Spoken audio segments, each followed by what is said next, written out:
Stock market లో invest చేసి మీ డబ్బులు డబుల్ చేసుకోవాలనుకుంటున్నారా? విజయవాడలో జరిగే సుందరరామిరెడ్డి గారి లైవ్ సెమినార్ కి అటెండ్ అవ్వండి. భరత్ ఎలా ఉంది ఇప్పుడు?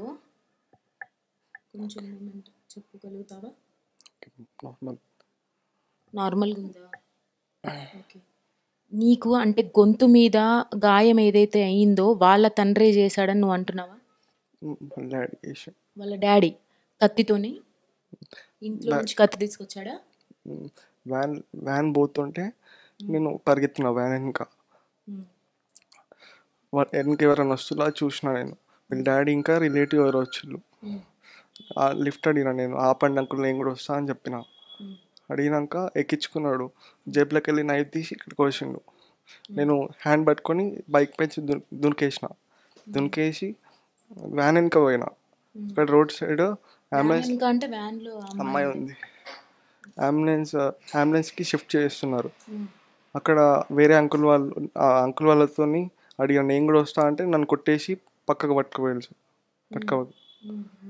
అంటే అమ్మాయి సూసైడ్ చేసుకుంది అని నీ నోటితో నువ్వే అన్నావంట వాళ్ళతోని, అమ్మాయిని చూసుకోపోండి అని. అంటే నీకు చెప్పిందా లేదంటే నువ్వు గెస్ చేసావా లేదంటే?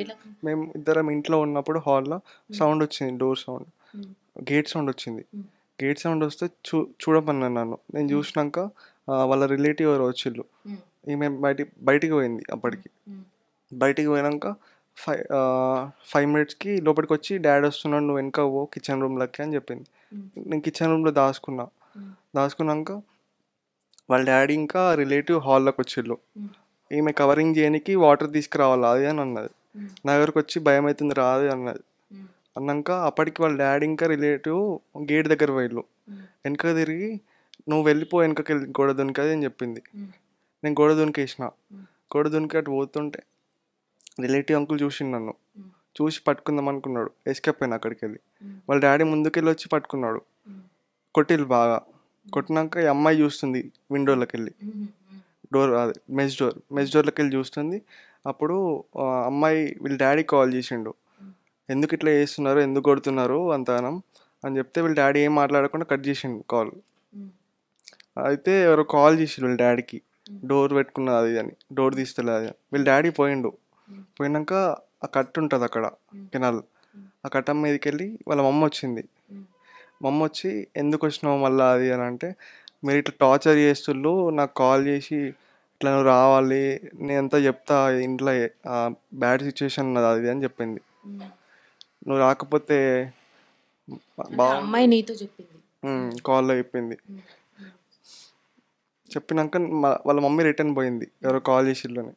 నేను మళ్ళీ అదే ఆ ప్లేస్లో ఉండే అంకుల్తోని, ఇంకో అంకుల్ వాళ్ళ రిలేటివ్ అంకుల్ కూడా పోయిండు ఇంట్లోకి నన్ను అక్కడ ఉంచేసి. నేను నడుచుకుంటా పోతున్నా వాళ్ళ ఇంటి సైడు.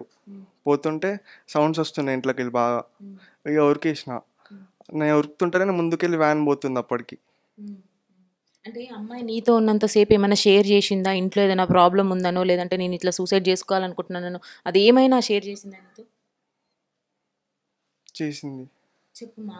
అంటే ఇప్పుడున్న వార్తల్ని బట్టి ఒక సైడ్ వెళ్ళిపోతుంది ఈ వార్త అన్నది. అసలు ఏం జరుగుతుంది అనేది అర్థం కావట్లేదు. ఇప్పుడు నీకు ఫ్యూచర్ ఉంది.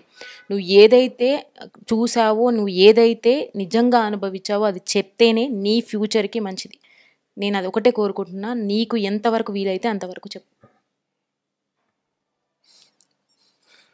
వాళ్ళ మమ్మీ వేరే అంకుల్తోని అట్లా ఫొటోస్ ఇంకా చాటింగ్ అంతా చూసి వాళ్ళ డాడీకి చెప్పింది అంతా. వాళ్ళ డాడీ ఊకోలేదు. నైట్ వాళ్ళకి కాల్ చేసి పిలిపించిండు అంతా. అప్పటి నుంచి గొడవలు స్టార్ట్ అవుతున్నాయి ఇంట్లో. అంటే వాళ్ళ మమ్మీకి వేరే వాళ్ళది చూసినాడు వాళ్ళ డాడీ, అంతేనా? గొడవలు స్టార్ట్ అవుతున్నాయి. తిను అంటే మెంటల్గా డిప్రెస్ అయ్యి నీతో షేర్ చేసుకోవాలనుకొని రమ్మందా? అప్పటికి వాళ్ళ డాడీకి స్ట్రోక్ వచ్చి హైదరాబాద్లో అడ్మిట్ అయ్యాడు. తర్వాత అప్పటికెళ్ళి గొడవలు స్టార్ట్ అవుతున్నాయి.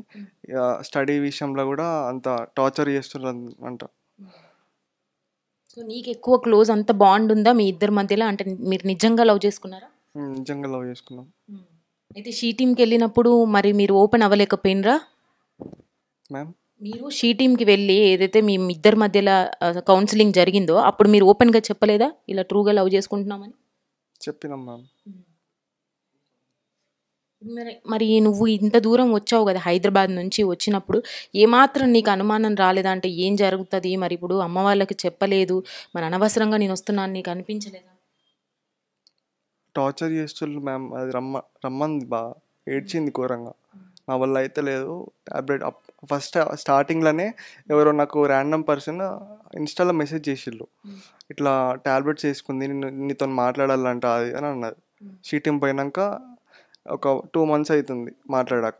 అప్పుడు ఎవరో ర్యాండమ్ పర్సన్ చేసిళ్ళు మెసేజ్ చేసి, ట్యాబ్లెట్స్ వేసుకుంది, ఇట్లా నువ్వు మాట్లాడతలేవు అది అని మాట్లాడింది. అప్పటి నుంచి స్టార్ట్ అయింది. అంటే ఇప్పుడు ఆమె ఉరేసుకున్న సందర్భము ఏదైతే ఉందో, కిటికీల నుంచి నిన్ను చూసింది అన్నావు కదా, మెస్ డోర్ అదే ఏదైతే వాళ్ళు కొట్టేటప్పుడు నిన్ను చూసింది కదా తను, అంటే దాన్ని ఆపడానికి చేసిందంటావా, లేదంటే తను అప్పటికే కోల్పోయింది కానీ నిస్సహాయ స్థితిలో చేసిందంటావా? అర్థం కాలేదు. నిన్ను నీ సిచ్యువేషన్ ఏదైతే ఉందో, వాళ్ళు కొట్టడానికి వచ్చారో ఆ కొట్టే సిచ్యువేషన్ని మార్చడానికి, ఆమె వాళ్ళని డైవర్ట్ చేయడానికి అట్లా ఊరేసుకుందంటావా, లేదంటే నీ ఆలోచనలో ఎట్లుంది? ఆమె ఆల్రెడీ డిప్రెషన్ అయి ఉంది, నిన్ను కలవగానే నేను చనిపోతాను అన్న సిచ్యువేషన్లో ఉందా? అంత స్ట్రెస్, ఇంట్లో స్ట్రెస్, అంత టార్చర్ చేసుడు, నన్ను కొట్టుడు అంత. అయితే వాళ్ళ తండ్రితో నిన్న మాట్లాడాను నేను. వాళ్ళ తండ్రి ఏమన్నాడంటే, అసలు నేను ముట్టుకోలేదు ఆ అబ్బాయిని, అసలు కత్తి అసలు నా దగ్గర లేదు. ఇంకా సీసీటీవీ ఫుటేజ్ అదే ఇప్పుడు పోలీసులు ఇన్వెస్టిగేషన్లో ఏదైతే న్యాయం అనుకుంటారో వాళ్ళు ఖచ్చితంగా శిక్ష పడుతుంది కదా న్యాయానికైతే. నువ్వు కరెక్ట్గా ఉన్నావా, అంటే స్ట్రాంగ్గా ఉన్నావా, నీ తరపున ఏంది లేదు అని. ఒక లవ్ చేయడం తప్ప నీ దగ్గర ఏ తప్పు లేదు అనేది నువ్వు ఒప్పుకుంటావా? అంటే చెప్పకుండా రావడం ఒక తప్పే, ఇంటికి రావడం చెప్పకుండా రావడము, అమ్మాయి ఉన్నప్పుడు అట్లా వెళ్ళడం ఒక తప్పే. అది కాకుండా నువ్వేమైనా తప్పు చేసావు అని నువ్వు అనుకుంటున్నావు? లేదు మ్యామ్. ఇదే మాట మీద స్టాండ్ అయి ఉంటావు. అంటే ఇప్పుడు అమ్మాయి లేదు, అమ్మాయి గురించి మాట్లాడుకోవడం కరెక్ట్ కాదు. బట్ ఏంటంటే నీ ఫ్యూచర్, ఇక్కడ మీ తల్లిదండ్రులు ఉన్నారు, నీకు నేళ్ళు వాళ్ళు పెంచి పెద్ద చేశారు. దయచేసి నువ్వు కూడా అది అర్థం చేసుకో. అమ్మాయి గురించి అనేది పక్కన పెడితే, ఇప్పుడు వాళ్ళు ఫేస్ చేసే ఈ సిచ్యువేషన్ ఏదైతే ఉందో చాలా చాలా బ్యాడ్ సిచ్యువేషన్. ఇప్పుడు నువ్వు వేసే ప్రతి స్టెప్ చాలా చాలా రైట్ స్టెప్ వేయాలి, వాళ్ళ కోసం మాత్రమే వేయాలి. నువ్వు అంత స్ట్రాంగ్గా రెడీ అవ్వాలి నువ్వు, ఓకేనా? Be strong. అండ్ ఏదైతే నువ్వు తప్పు అనుకుంటున్నావో, ఈ సంఘటనలో నా వైపున చూపిస్తున్నారు వేలని నువ్వు అంటున్నావు, దాని మీద స్ట్రాంగ్గా ఉండి దాని గురించి పోరాడు, ఓకేనా? బీ స్ట్రాంగ్ మా. కొంచెం తొందరగా సెట్ అవ్వు, మేము డాక్టర్స్తో కూడా మాట్లాడతాం మీ సిచ్యువేషన్ ఏంటనేది. కొంచెం బీ పాజిటివ్గా ఉండు.